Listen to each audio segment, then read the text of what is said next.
نے کہا تو پھر ایسوں کی پوجا کیوں کرتے ہو جو نہ بول سکتے ہیں نہ بتا سکتے ہیں کہ بھائی میرے بھائیوں کو کس نے مارا؟ انہیں اور غصہ چڑھا کہ ہمارے خداؤں کی توہین کر رہے ہو تم۔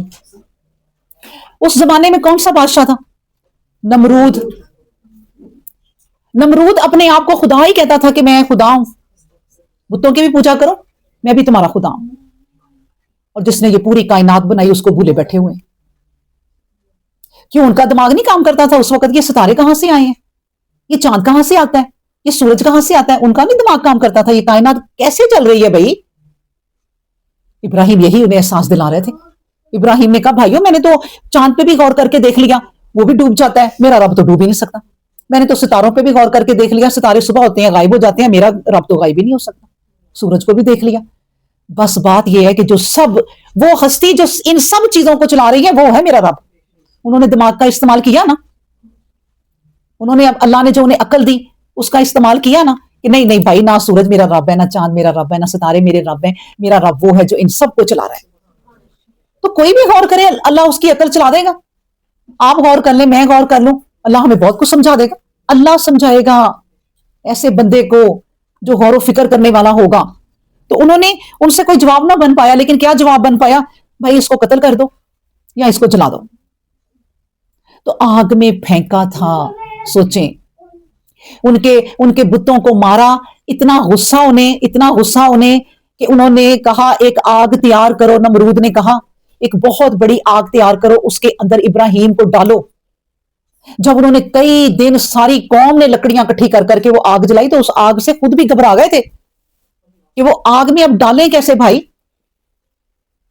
منجنیق بنائی ایک جھولا ٹائپ جس کے اندر بٹھا کے رسیوں سے انہیں اوپر کو کیا اور ابراہیم علیہ السلام کو اس کے اندر جو ہے وہ آگ کے ڈال دیا۔ تو اللہ تبارک و تعالیٰ سورہ ابراہیم میں کہتے ہیں کہ یا نارو کونی بردن یا سلامن، کہا کہ یا نارو کونی بردن و سلامن علی ابراہیم۔ سورہ ابراہیم میں اللہ تبارک و تعالیٰ نے کہا کہ اے آگ ٹھنڈی ہو جا ابراہیم پر، تو وہ ٹھنڈی ہو گئی۔ یعنی بدیع السماوات والارض واذا قضى امرا فانما یقول له کن فیکون۔ وہ جو کائنات کا بنانے والا ہے نا، وہ کہتا ہے میں صرف یہی کہتا ہوں کہ کن ہو جا اور وہ ہو جاتا ہے۔ پھر ان کو دیکھیں آگ میں ڈال دیا اور اللہ تبارک و تعالیٰ نے آگ کو حکم دے دیا کہ ٹھنڈی ہو جائیں۔ ٹھنڈی بھی ایسی کہ آپ دیکھیں نا ہمیں ٹھنڈ بھی تنگ کر رہی ہے، ٹھنڈ کی شدت ہو جائے نا، وہ 2 3 4 تک ٹیمپریچر آ جائے تو ڈر لگتا ہے، لوگ اتنا ڈر جاتے ہیں گھر سے نہیں نکلتے۔ آپ سوچیں، میں یہ بھی سوچتی ہوتی ہوں، ساری چیزیں سوچا کریں کہ اللہ تعالیٰ نے ہمیں ٹھنڈ لگتی ہے نا تو یہ ہیٹر ہے، آگ ہے، گیس ہے، لکڑی ہیں، جو مرضی آپ، الیکٹرک ہیٹر ہیں، بجلی کے ہیٹر ہیں، ایسے سہولتیں۔ وہ موسیٰ کو ٹھنڈ لگی اور سفر کر رہے ہیں تو ایک آگ لینے کے لیے اتنی دور گئے اپنی فیملی کے لیے، اور کون تھے؟ پیغمبر تھے۔ کبھی سوچیں ایک پیغمبر ہو کے ایک آگ کو ڈھونڈنے گئے کہ ہم ٹھنڈ سے کہیں مر نہ جائیں، اور ہمیں گھر بیٹھے یہ ہر چیز کی سہولت ہے۔ شکر کریں اللہ کا۔ جتنے اللہ کے فرما بردار بننے کا ہمارا حق ہے نا، کسی کا نہیں ہے۔ دنیا کی سہولتیں ہیں ہمارے پاس۔ ابھی بھی آپ ایسے ایسے گاؤں میں چل جائیں، لوگ لکڑیاں لے لے کے دور دور سے آتے ہیں اور آگ جلاتے ہیں۔ عورتیں پانی لے کے اتنی دور دور سے، نلکا کھولو پانی نہیں ختم ہوتا۔ کتنا شکر بنتا ہے، سوچیں جنت ایسے نہیں مل جانی، کتنا شکر بنتا ہے۔ ابراہیم کو آگ میں ڈال دیا، اللہ نے کہا آگ کو ٹھنڈی ہو جاؤ، ٹھنڈی بھی اچھی والی، نہ ٹھنڈ لگے نہ گرمی لگے۔ جبرائیل علیہ السلام آ گئے کہ اے ابراہیم آپ کو میری مدد کی ضرورت ہے۔ انہوں نے کہا نہیں، حسبنا اللہ و نعم الوکیل، میرے لیے اللہ ہی کافی ہے۔ جبرائیل تمہیں اللہ نے بھیجا ہے؟ انہوں نے کہا نہیں، تو بس پھر حسبنا اللہ و نعم الوکیل۔ پھر اور بھی فرشتے آئے، پھر جن بھی آئے، جو بھی آئے اس وقت، چلو جو کہانی ہے چلو، انہوں نے کہا حسبنا اللہ و نعم الوکیل۔ 40 دن آگ جلتی رہی، بتائیں۔ اور نمرود اپنے محل کے اوپر چڑھ چڑھ کے جھاتیاں مار رہا ہے کہ کیا بنا ابراہیم کا۔ 40 دن بعد آگ بجھی اور ابراہیم کہتے ہیں یہ 40 دن اتنے میرے سکون میں گزرے ہیں، زندگی اتنے سکون میں کبھی گزری نہیں، کہ جس پر رحمت ہو اللہ کی۔ اس پر نا ایک حدیث بھی ہے، میں نے کہا تھا یہ بھی میں ضرور سناؤں گی، اور نبی کریم صلی اللہ علیہ وسلم کے زمانے کی بھی بات ہے۔ نبی کریم صلی اللہ علیہ وسلم ٹھنڈ کا زمانہ، جنگ خندق کا زمانہ، اور ٹھنڈ اتنی کہ سوچ آپ کی. نبی کریم صلی اللہ علیہ وسلم بیٹھے ہوئے اور سارے صحابہ رضی اللہ تعالیٰ عنہم بھی بیٹھے ہوئے ہیں. نبی کریم صلی اللہ علیہ وسلم نے کہا کوئی ہے جو اٹھ کے جائے کہ دشمنوں کی خبر مجھے لا کے دے کہ کیا کر رہے ہیں دشمن, کیونکہ جنگ میں ضروری ہوتا ہے کہ آپ کو اطلاعات رہیں. کوئی نہ بولا, اتنی ٹھنڈ, کوئی بھی نہ بولا. اب سوچے صحابہ رضی اللہ عنہم, دوسری دفعہ کہا کوئی نہ بولا, تیسری دفعہ کہا کوئی نہ بولا, کہ کون جائے گا بھائی اتنی ٹھنڈ میں. اب سوچیں, آخر نبی کریم صلی اللہ علیہ وسلم نے خود نام لے کے کہا حذیفہ رضی اللہ عنہ اٹھو. وہ حذیفہ کہتے ہیں, اور میں آج تک یہ حدیث جب پڑھتی تھی تو مجھے ہنسی آتی تھی. حذیفہ کہتے ہیں کہ جب نبی کریم صلی اللہ علیہ وسلم نے میرا نام لیا مجھے لگا مجھے خنجر مارا کسی نے, کہ اتنی ٹھنڈ میں کیسے جاؤں گا. سوچیں, اٹھے, حکم تھا, اٹھ کے چل پڑے. کہتے ہیں ٹھنڈ میں چل پڑا, کمزور بھی میں تھا. ہم لوگ تو یہاں پر نا یہ ٹھنڈ آتی نا, چلو جی دیسی مرغوں کی بکروں کی یخنیاں بناؤ, ساگ بناؤ, پائے کھاؤ, حلوے بناؤ, دیسی گھی لاؤ, سارے نٹس لاؤ. کیا تھا ان کے پاس؟ صرف کھجوریں کبھی کھا لیتے تھے. یہ اتنا کچھ کھا کے بھی نا ہماری سردیاں نہیں ختم ہوتی. کیوں؟ کیونکہ ہم اللہ کے فرما بردار وہ والے نہیں رہے. ہم اپنی جان کو بچانے کے چکر میں لگے رہتے ہیں اور اللہ کو بھولے رہتے ہیں, اور جان اللہ کی طرف جانی جانی.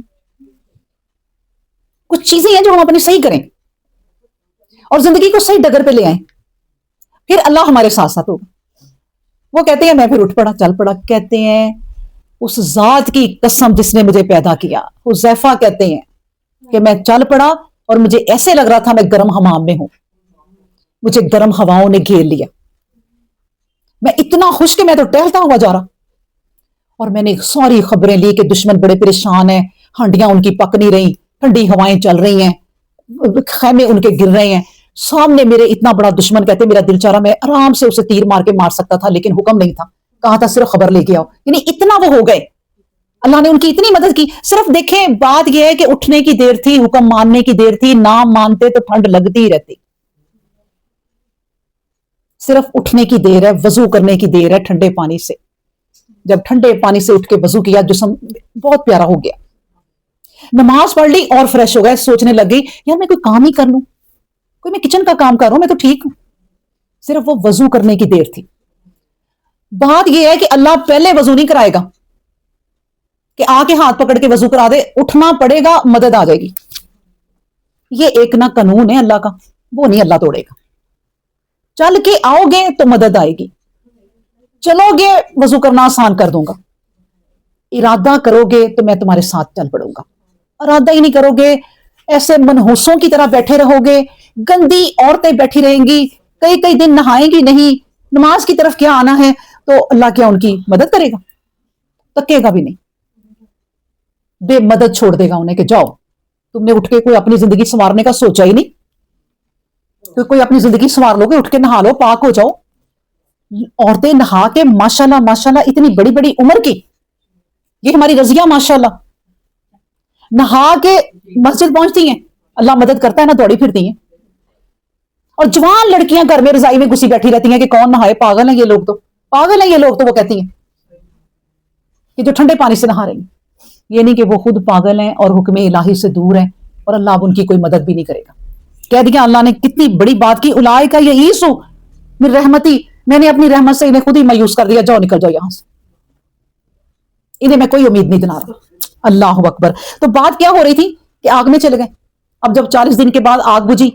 اچھا میں حذیفہ کی بات سنا رہی تھی.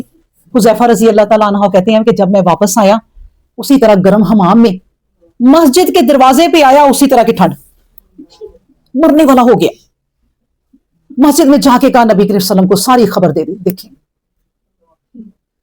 اٹھنے کی دیر تھی, اللہ نے ان کی مدد کی. بعد میں دروازے پہ آ کے مدد چکھا دیا کہ بیٹا یہ ٹھنڈ تھی, یہ تو تم نے حکم مانا میرے نبی کا, تو میں تیرے پیچھے لگ گیا. اللہ اکبر. اسی طرح ابراہیم علیہ السلام کہتے ہیں کہ میں پھر وہ 40 دن کے بعد جب آگ بجھی تو مجھے دیکھا انہوں نے کہ پھولوں میں بیٹھا ہوا ہے, ایسے پھولوں کی سیج ہے.